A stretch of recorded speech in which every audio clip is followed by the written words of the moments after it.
Привет, друзья! По данным инсайдеров из дипломатической среды, в последние месяцы в Берлине проходят закрытые встречи, о которых не сообщается в официальной повестке. Главным участником этих кулуарных переговоров называют именно канцлера Фридриха Мерца. Как утверждают источники, близкие к международным контактам Берлина, речь идет о внеблоковых договоренностях с Востоком, в первую очередь с Китаем, Казахстаном и Туркменистаном. Об этом говорится в утекшем аналитическом документе, подготовленном для одной из влиятельных немецких экономических групп. В нем указывается, что Германия ведет переговоры по прямым поставкам стратегически важных ресурсов, включая нефть, газ, редкоземельные металлы, а также контроль над ключевыми логистическими маршрутами в обход Евросоюза. Но самое интригующее в формулировках: неформальная дипломатия деньгами, альтернативные экспортные коридоры, финансовые гарантии за пределами брюссельского контроля. Все это говорит об одном: Берлин выстраивает свою параллельную систему международных связей, не зависящую от решений Брюсселя и, что важно, от позиции НАТО. По информации из экономических кругов, эта стратегия уже получила условное название «экономический суверенитет через Восток». В рамках этой модели Германия выступает как независимый игрок, заключающий ресурсные альянсы с Востоком, где главным аргументом служит не идеология, а деньги, технологии и взаимная выгода. Эксперты уверены, этот подход может радикально изменить баланс сил в Европе и даже спровоцировать жесткую реакцию со стороны Еврокомиссии, ведь речь идет о разрушении общего внешнеэкономического фронта ЕС.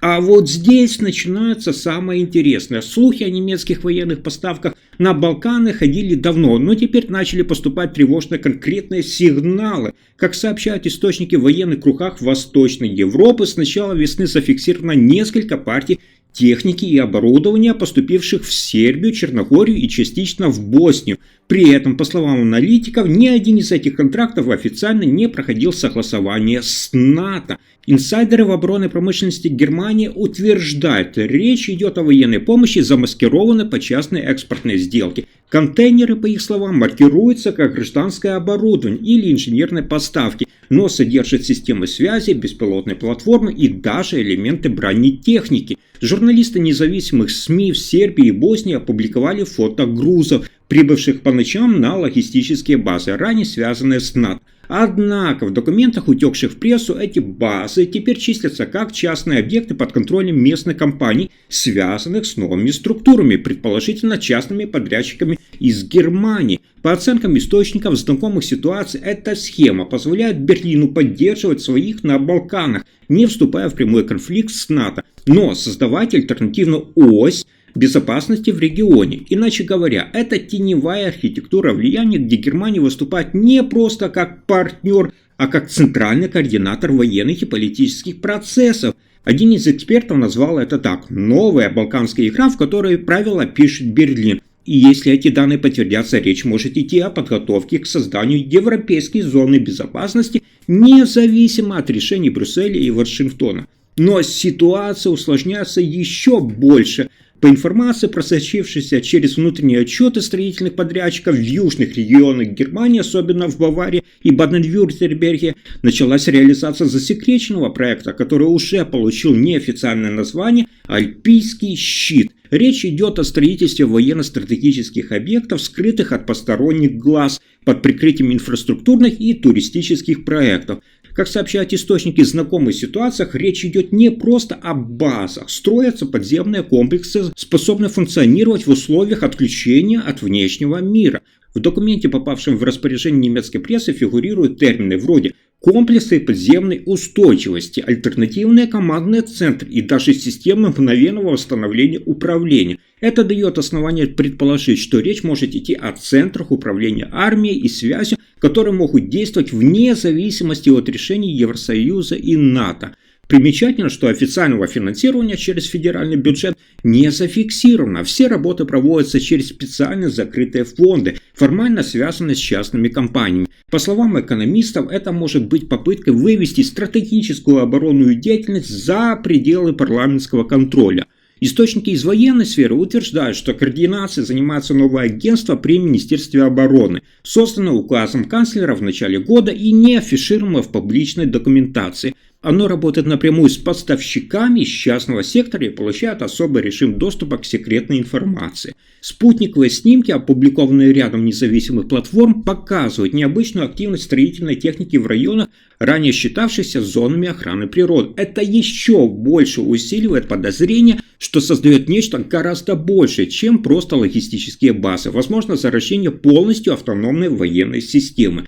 Кто бы мог подумать, но, как утверждают источники, близкие к промышленному лобби, в Берлине обсуждаются альтернативные сценарии будущего Европы, в котором евробюрократия из Брюсселя больше не играет центральной роли. По данным, утекшим из закрытого форума в Потсдаме, в разработке находится проект, известный под условным названием «Европа 2.0». Это архитектура союза суверенных государств, в центре которой стоит Германия, как технологический, военный и финансовый узел.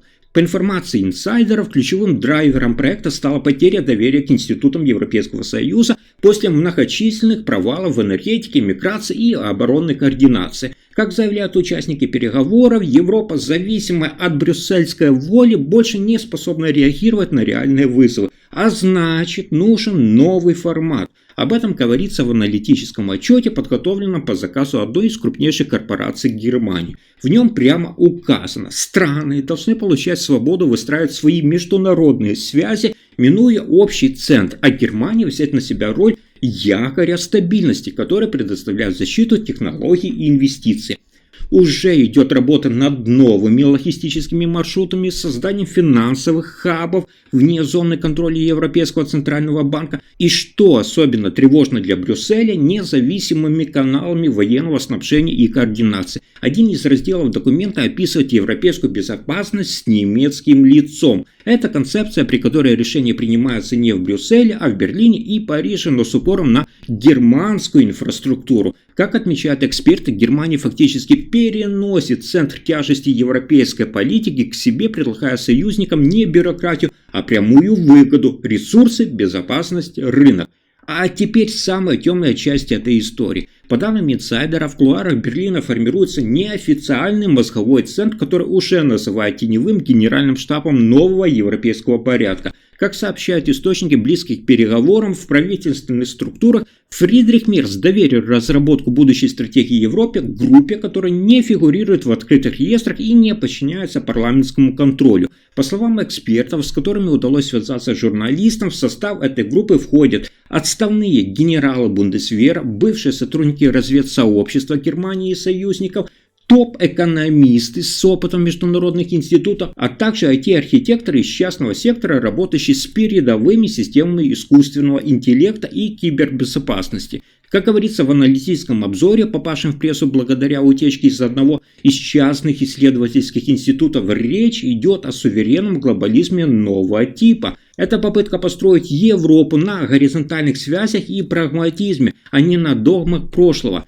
Германия, согласно этим планам, превращается в центр силы, координации и цифровой инфраструктуры, способной предложить другим странам Европы альтернативу без давления, но с выгодой. Если вам понравился мой рассказ, ставьте лайк, подписывайтесь и делитесь этим видео. До скорых встреч!